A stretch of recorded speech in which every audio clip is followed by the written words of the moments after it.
प्यारे बच्चों, आज हम लेसन में नेक्स्ट कड़ी को आगे बढ़ाते हुए शाही परिवार के बारे में अध्ययन करेंगे। देखिए, शाही परिवार होता क्या था। शाही परिवार वह परिवार होता था जिसका संबंध जो है वो सीधा राजा से होता था। और जब किसी परिवार का संबंध सीधा राजा से है तो सीधी सी बात हो जाती है, उस परिवार के पास सुविधाओं की कोई कमी नहीं थी। उस परिवार के पास जो सुविधाओं का पूरा अंबार होता था।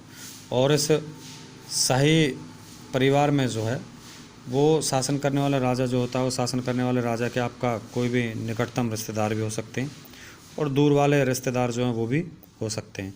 शाही परिवार में ही आपका दो तीन चीज़ें जो आती थी। शाही परिवार में जैसे मैं अगर बात करूं तो हरम शब्द आता था। हरम शाही परिवार में ही हरम होता क्या था। देखिए, हरम से अभिप्राय होता था कि वो पवित्र स्थान जहाँ पर शासन करने वाला जो परिवार जो है, ये शासन करने वाले परिवार मीन्स राजा के अपने सगे संबंधी जो हैं वो होते थे। और इन सगे संबंधियों में आपका उसके निकट के और दूर के रिश्तेदार जो हैं वो भी हो सकते थे।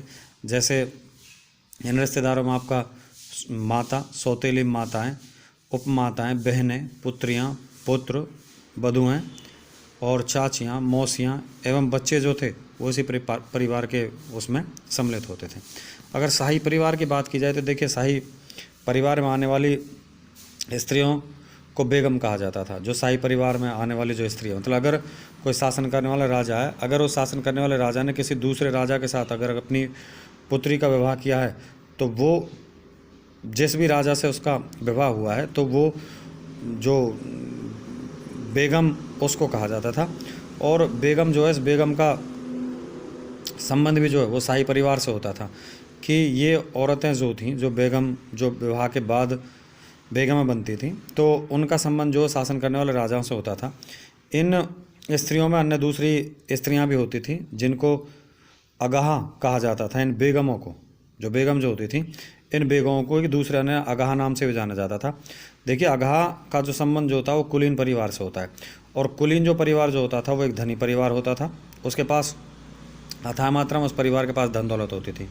और इसके साथ शाही परिवार में मुगल काल में अगाछा स्त्रियां जो वो भी आती थीं। लेकिन अगाछा स्त्रियां, इस प्रकार की स्त्रियां जो शासन करने वाले राजा की रखेल होती थी, मतलब उसकी दूसरी उप पत्नियां जो हम कह सकते हैं। अगर मैं बात करूं शाहजहां के शासनकाल की या जहांगीर के शासनकाल की, देखिए जहांगीर की पत्नी थी जिसका नाम जो था वो नूरजहां था। नूरजहां के ने भी शासनकाल में उल्लेखनीय भूमिका जो निभाई है।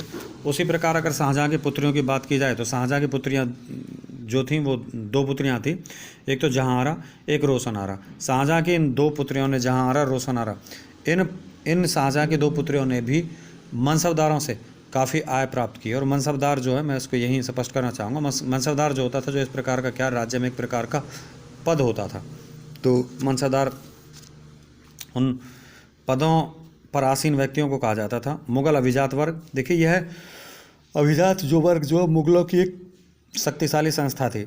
और इस शक्तिशाली संस्था मीन्स अभिजात, मुगलों की अभिजात वर्ग, इस शक्तिशाली संस्था की स्थापना जो है वो मुगल बादशाह या मुगल सल्तनत का जो वास्तविक जो संस्थापक जो था वो बाबर ने इस संस्था की स्थापना की थी।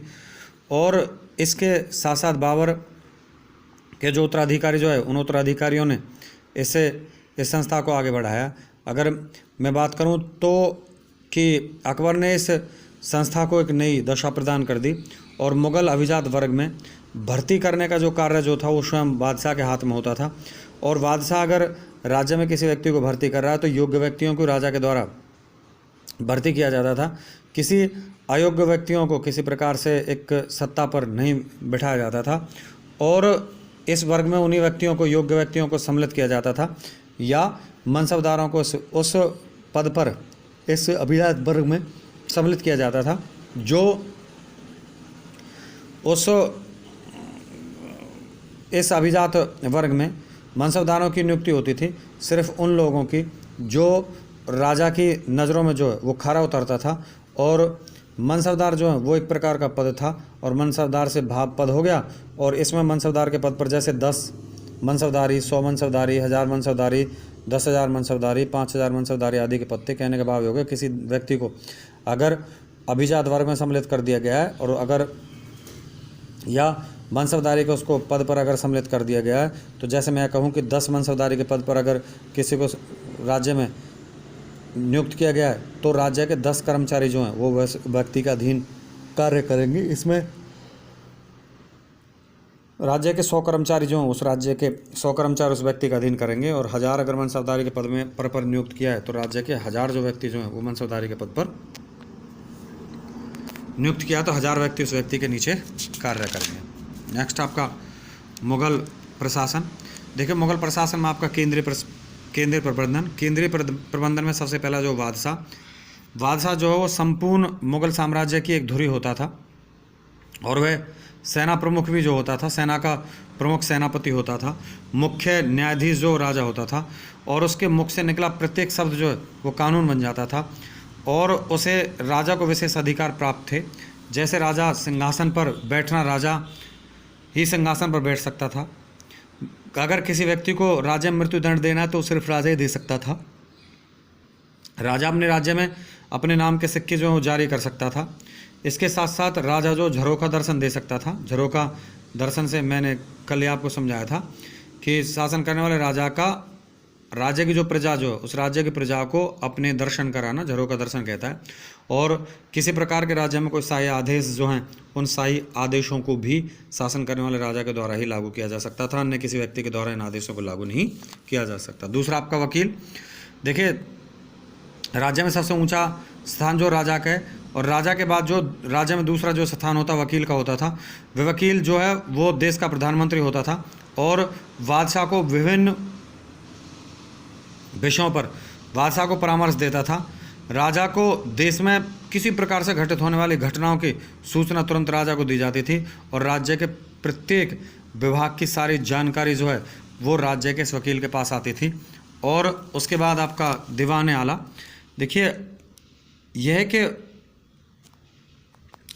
अन्य तीसरा जो पद जो था या स्थान जो है वो केंद्रीय प्रबंधन में वो दीवान आला का आता था। दीवान आला होता क्या था? यह राज्य का वित्त मंत्री होता था।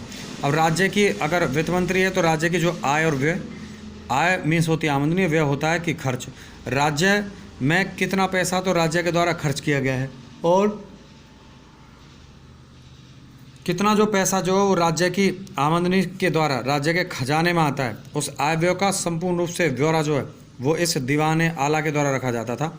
और सबसे बड़ी बात यह है इस दीवान आला की, इसके हस्ताक्षर के बिना कोई व्यक्ति वित्तीय कोष से किसी प्रकार से धन नहीं निकाल सकता था।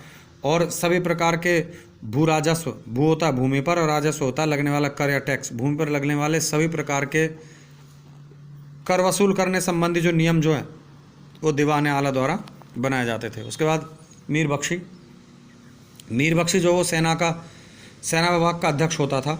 वह सभी सैनिक अधिकारियों को वेतन बांटता था, और वेतन संबंधी सभी प्रकार के बिल जो हैं वो मीर बख्शी के द्वारा पारित किए जाते थे, पास किए जाते थे। बिना इसके द्वारा या इसकी सहमति के द्वारा किसी प्रकार का कोई बिल पास जो है वो नहीं किया जाता था।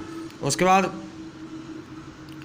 काजी उल कजात।